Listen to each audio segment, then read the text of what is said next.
If you are a parent, this might be the most important few minutes of your life. Take a slow look around you.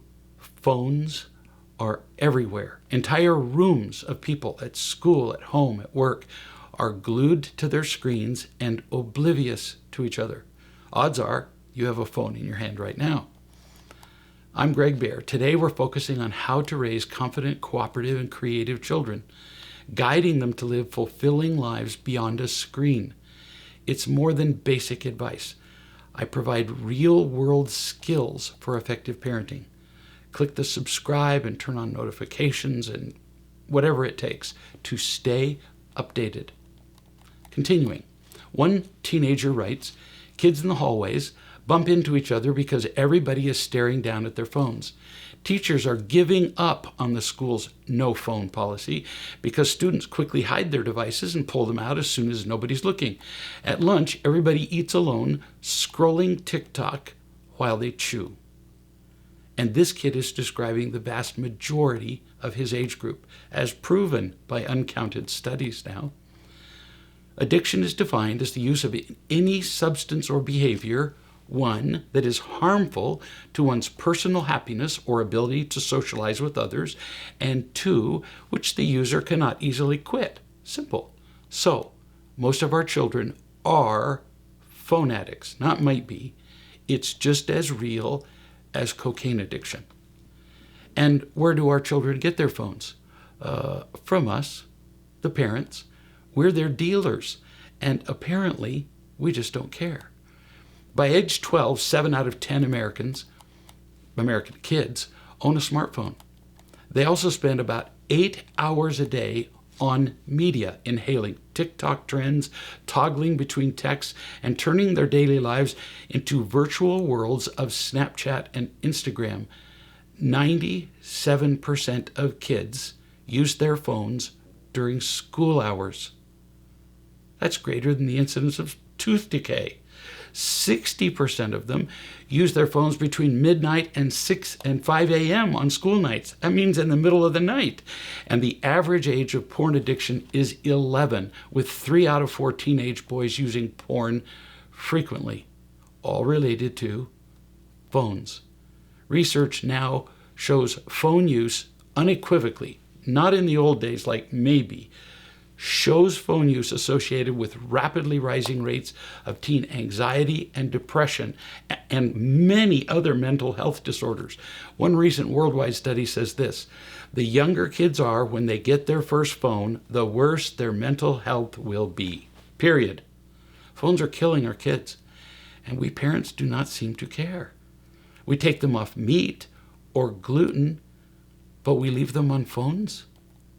But enough statistics. Listen to the words of a 13-year-old boy whose family has given him a rich, nurturing life without a phone. He says that every time one of his classmates gets a phone, he thinks to himself, "There goes another one. I've lost another friend. Whenever I'm with them, they're zoned out on their phone," end quote. But despite all that I've said about phones, they're still not the real problem. We're failing to see that what every child wants is a feeling of connection with other people. It's as important as food or air, but if they can't get that connection from you, they will find it somewhere else. They settle for what's called connection on their phone, to every friend, acquaintance, corporation, predator, bully, celebrity, salesman, and crazy influencer who can access the internet. Their connections are with everybody who passes by. And these connections are either horrifyingly unhealthy or just empty. But to a child, emptiness might, even empty connection, feels better than nothing. But these connections are dangerous imitations of what children really need, and they're insanely available. Most of us don't know how to give them the life-giving connection provided by unconditional love at home. So instead, we hand them a phone, happy almost, to be free of any emotional responsibility for them. Take the first step right now. Say out loud these words: "My child is addicted to the phone. I gave him or her, and it's hurting them more than I knew. Then resolve that you'll do something about it and save their lives. Is there a solution to this addiction? Oh, yes, there is. First, children do not need a phone. They do sometimes need internet connection, notably for school assignments, but they can do that from a home computer or school computer where their screens can be seen at all times and their internet history examined. They can get a Gab phone or its equivalent where they can text phone and be geolocated, but without internet access. Stop doing the laughable exercise of limiting their time.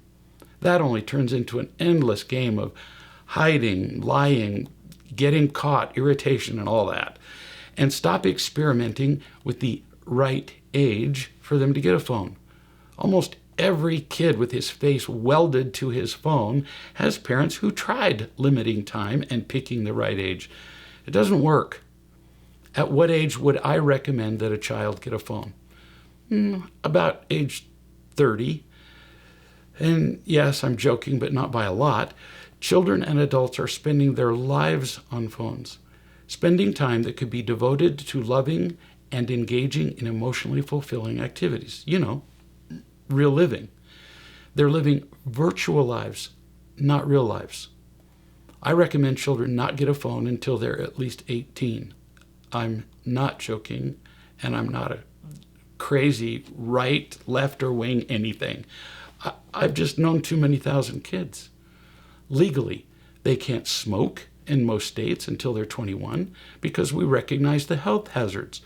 Why is it that we're not recognizing the emotional hazards of phones, which are every bit as dangerous as smoking? It took us decades to recognize that smoking kills. How long will it take us to recognize that phones kill? While their young brains are setting down pathways for a lifetime, while they're learning who they are and how the world works, they need every moment possible to be devoted to learning how to feel unconditionally loved, how to love others, and how to be responsible. As parents, we need to remove every conceivable distraction from those life-saving goals. We can't remove all the distractions of the world. We can't control everything, but we can do something about the distraction of phones. We must. After everything I've said about the danger of phones, simply removing phones is not a sufficient plan for raising happy, creative, and responsible kids. Removing phones is like pulling weeds in a garden. Sure, it's good to eliminate weeds, but then the plants still have to be mulched, watered, fertilized, pruned, and more. Eliminating phones is just a beginning. It allows good gardeners, us, good parents, to begin nurturing their children with the one thing they need more than anything else: unconditional love. Without that love, only removing phones is like tearing the tops off weeds. They'll grow back, and they will kill the plants that we desire. Where can we find this unconditional love, or real love, that our children need as much as they need air and water? Go to realloveparents.com and learn how you can find real love for yourself and share this gift of life with your children.